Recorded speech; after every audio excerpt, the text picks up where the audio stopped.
2022년 4월 29일 뉴스포커스 세 번째 이야기입니다.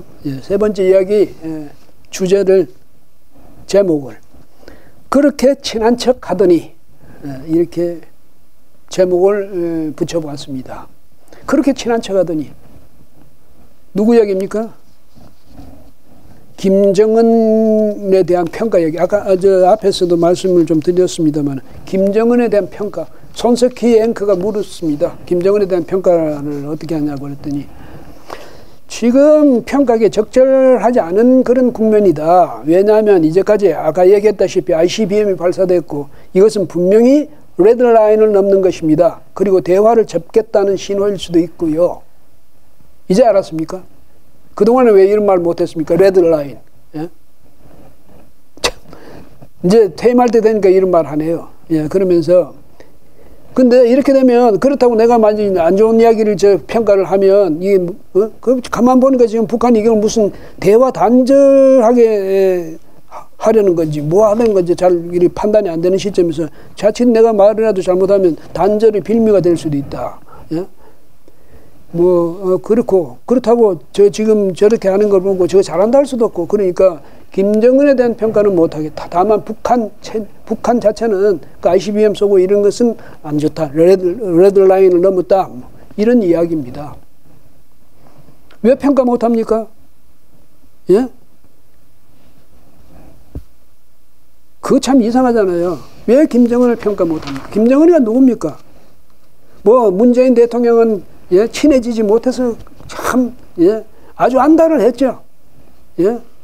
그랬는데 그래가지고 화친 조약으로 맺으려고 그러니까 종전선언하고 그다음에 이제 종전선언되고 그다음 종전협정 그게 평화협정이 되든 화친협정이 되든 그 조약으로 될 것 아닙니까?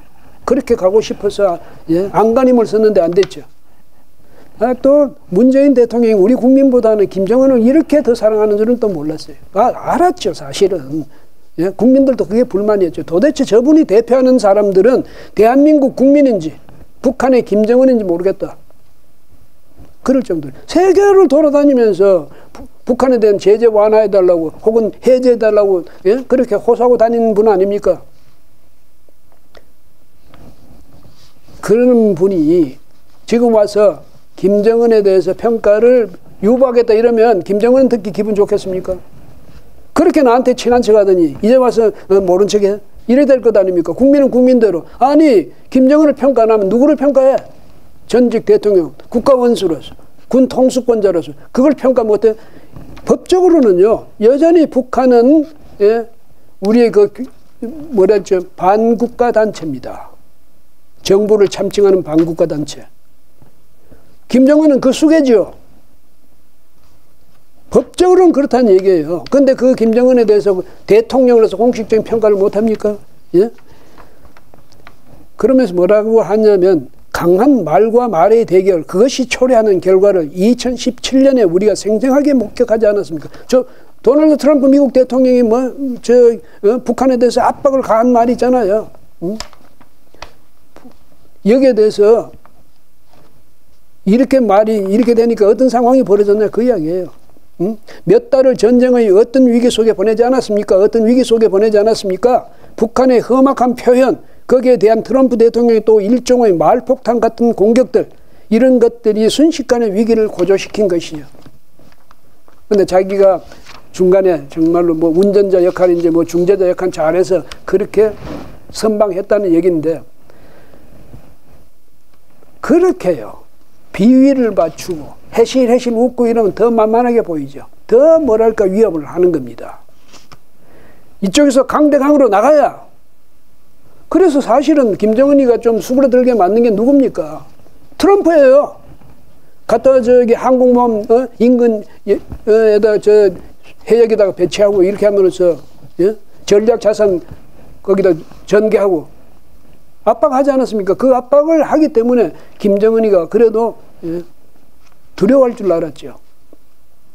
아니면 문재인 대통령 같이 가만히 있으면 잘한다고 박수 쳐주고 웃고 말이지 이렇게 해가지고 격려해주고 이렇게 하면서 그 사람들 핵무기 개발을 그러니까 기술 수준을 높이고 미사일 기술 수준을 높인데 그게 도와주는 게 그게 예? 평화 구조를 정착하는 데 도움이 되는 일입니까?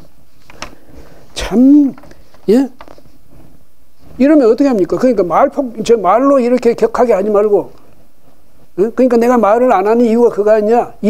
자기는 이 사람은 늘 그래요. 자기가 있는 동안에는 예, 전쟁의 위협이 없어졌다. 참 저기 서해에서 말이죠. 우리 공무원이 그렇게 이제 북한에 의해서 그런 식으로 처참하게 그렇게 살해당했는데 거기에 대해서는 이런 방구도 없어요.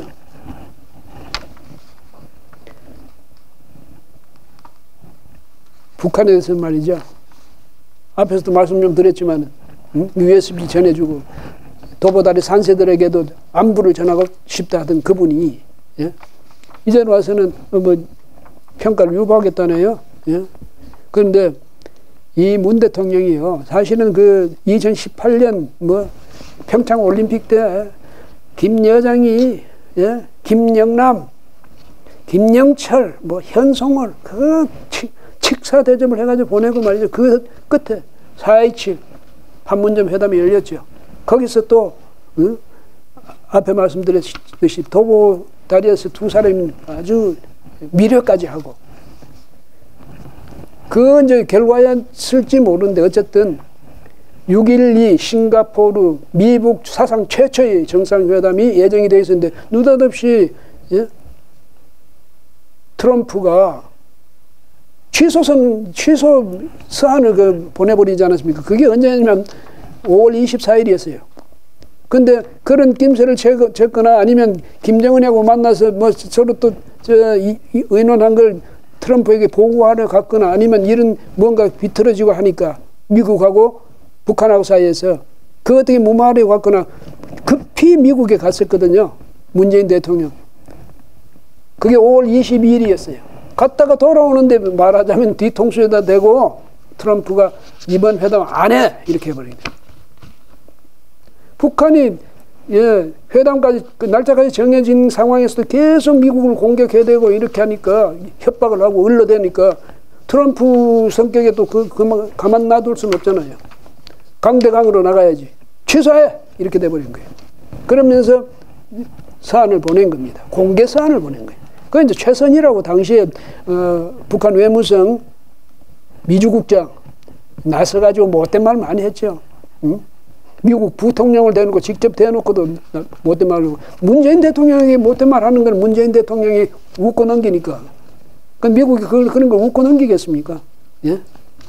그래서 파탄 났던 게 이제 겨우 그래도 또 다시 회복돼가지고 미국하고 미북 정상회담도 열리고 문재인 대통령 신났죠. 뭐 그리고 9월 달에는 또 이것 때문에 5월 26일 날 또 판문점에서 긴급히 또 두 사람 문 대통령하고 김정은이가 만나지 않습니까? 북한 지역에서 현행법이니 뭐 이런 건 아무 상관없는 거예요. 이분한테는 대통령이 하는 일인데 통치권 차원에서. 그런데 어쨌든 그 결과 6.12 그 싱가포르 회담에서는 비교적 좀 성과가 있다 이렇게 판단했던 김정은이가 아주 신이 났죠. 9월 19일에 그 평양에서 또 다시 남북 정상회담이 열렸습니다. 9.19 뭐 군사 합의도 그때 된 거 아니에요. 특히 그때는 문재인 대통령 능라도 5.1 경기장 거기서 15만 군중을 앞에 두고 연설을 하게 됐습니다. 대단한 일이죠. 역사상 유례가 없었을 뿐 아니라 문 대통령 꿈에도 생각하지 못했던 그런 장을 김정은이가 열어준 겁니다. 거의 감격해가지고요. 예? 문재인 대통령 참 거기서 아주 뭐 감격해가지고 김정은에 대해서 찬사를 연발하고 말이죠. 그러니까 완전히 문 대통령은 거기에 그 분위기에 완전히 압도돼 버린 거죠. 예? 그래가지고 그 친북 정책을 오히려 더 가속하게 되는 그런 게 됐는데 그게 우리 한국의 안보를 위해서 어떤 도움을 줬습니까? 북한의 핵무기 개발 저지, 미사일 개발 저지를 위해서 어떤 도움을 줬습니까? 오히려 북한 김정은이 기고만장해서 우리 대한민국을 아주 뭐 자기들의 종속국이냐 할 여길 정도로 만만하게 대하도록 한 그게 누굽니까? 문재인 대통령 아닙니까? 자신은 뭐 그렇게 대접을 받아도 뭐 어쩔 수 있겠습니까? 자기가 받는 대접인데. 그런데 우리가 대한민국이 왜 그런 대접을 받아야 됩니까? 김정은이한테? 예? 문 대통령이요. 또 이런 불평을 합니다. 그 정권에 대해서. 개성공단하고 금강산 관광 이것만 중단되지 않았더라도 그게 말이죠. 앞으로 우리 대화하는데 그게 무슨 우리 대화 지렛대 역할을 할 수 있지, 압력수단이 될 수 있지 않았느냐. 그것도 아무것도 없으니까 지금 말만 가지고 해봐야 오히려 내가 말만 가지고 심하게 하면 그걸 더 상황을 악화시키고 우리한테는 다른 수단이 없지 않느냐. 이런 핑계를 댑니다. 예? 아니 그 상황에서도 계속 개성공단 막은 거, 금강산 관광 막은 거 그걸 우리 탓하고 있습니까? 개성공단 오죽하면 그렇게 중단했습니까? 북한이 그 과정에서 얼마나 행패를 부렸는지, 예? 이거 문 대통령도 옆에서 뻔히 보고 있었지 않습니까? 예? 그러면서 오히려 전 정부나 비난하면서 자기는 마치 잘했던 것처럼 하는데요. 정말 문 대통령이 잘못한 것 중에 하나가 대북 정책, 지나친 대북 화친 정책입니다. 대책 없는 화친 정책. 그런 것을 가지고 이 새로 들어서게 될 윤석열 당선인 새 대통령 거기에 무슨 선제 공격론, 예? 이런 거나 오히려 반박하고 그것이나 비판하고 말이죠. 버르장머리 고쳐준다는 말 나와야죠. 선제 공격론 나와야죠. 선제 공격, 그냥 선제 공격한다는 게 아니잖아요. 저쪽에서 확실하게 핵 공격을 해올 그런 상황이 되면 우리가 먼저 그걸 원점 타격을 해버려야죠. 우리가 그러면 그 원자탄 그냥 당해요. 그러니까 비난할 일을 비난해야지 이런 식으로 해서 되겠습니까? 예. 김정은하고 친한 거 뭐 개인적으로 친한 건 이해가 되는데, 예. 그러나 이건 좀 아닙니다. 마지막으로 요건 한번 제가 한번 인용해 볼게요. 자기가 그 능라도 경기장 거기서 말이죠.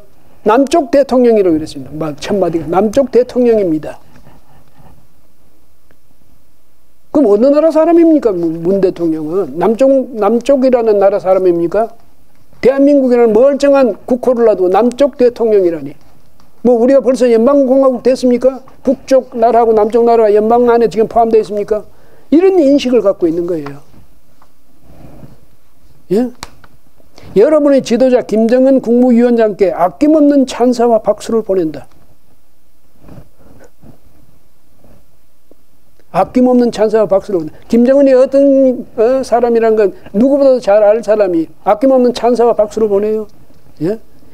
이게 정말 대한민국 대통령으로서 할 수 있는 이야기인지 그걸 정말 모르겠습니다. 예? 그래서 김정은하고 개인적으로 친하세요. 친해가지고 백두산 거기 가서 다시 손을 잡고 치켜 올리든 만세를 부르든 옛날에 노무현 전 대통령 김정일이한테 제가 퇴임 후에도 저 좀 불러주십시오. 그렇게 이야기하는 그런 식으로 문 대통령도 김정은한테 그랬을지 모르죠. 퇴임 후에도 좀 불러주십시오. 했을지 모르는데 그건 즐기세요. 근데 대한민국 국민까지 끌고 들어가지 마세요. 대한민국 운명까지 끌고 들어가지 말라는 얘기예요. 퇴임 대통령으로서 아주 좀 점잖은 그러면서 소탈한 그런 모습을 보일 자신이 없으면 그냥 가만히 계세요. 편 많잖아요. 국민을 양쪽으로 갈라놨으니까 한쪽을 완전히 자기 편 아닙니까? 지금도 그 문 대통령에 대한 지지율이 자기의 득표율보다 오히려 높다고 할 정도로 성공했죠. 국민을 편갈라놓은 덕분이니까. 거기서 만족하세요. 더 이상 여기서 역사적으로 내가 아주 소탈한 대통령이었다, 내가 어떤 대통령이었다, 이 정도로 이만큼 깨끗한 정부는 일찍이 없었다, 그런 거 하지 말고 그냥 조용히. 그 다음에 또 하나는요, 절대 잊힐 생각하지 마세요. 양산 집에 가서 이제는 그 자기 부인하고 맛있는 거 같이 먹고 이렇게 하겠다고 여유를 가지겠다고 이야기하는데 그거야 개인적으로 할 수는 있는 일이지만 다만 제임스에 있었던 일에 대해서 책임져야 할 일이 생기거나 해명해야 될 일이 생기거나 이럴 때는 반드시 해야죠. 나는 이제 지난 생각 상관없어. 이런 식으로 회피할 생각은 하지 말라는 얘기예요. 왜? 국민들 다 어렵게 해놓고 자기는 가서 느긋하게 즐겨요? 예? 그 새로 지은 집에서? 누구 마음대로? 왜냐하면 전직 대통령으로서 지금 마지막까지 이 보여주는 이 화법이라든지 이 언행이 말이죠. 너무 섭섭해서 국민의 한 사람으로서 하는 말입니다. 예. 물론 뭐 여생을 앞으로 퇴임 후에 여생이 편안하길 저도 뭐 국민의 한 사람으로서 바라는데 다만 내가 어떤 책임을 져야 될 것인지에 대해서는 분명히 인식하고 계시기를 바랍니다. 예, 오늘 이야기는 여기서 모두 마무리 짓겠습니다. 고맙습니다. 예.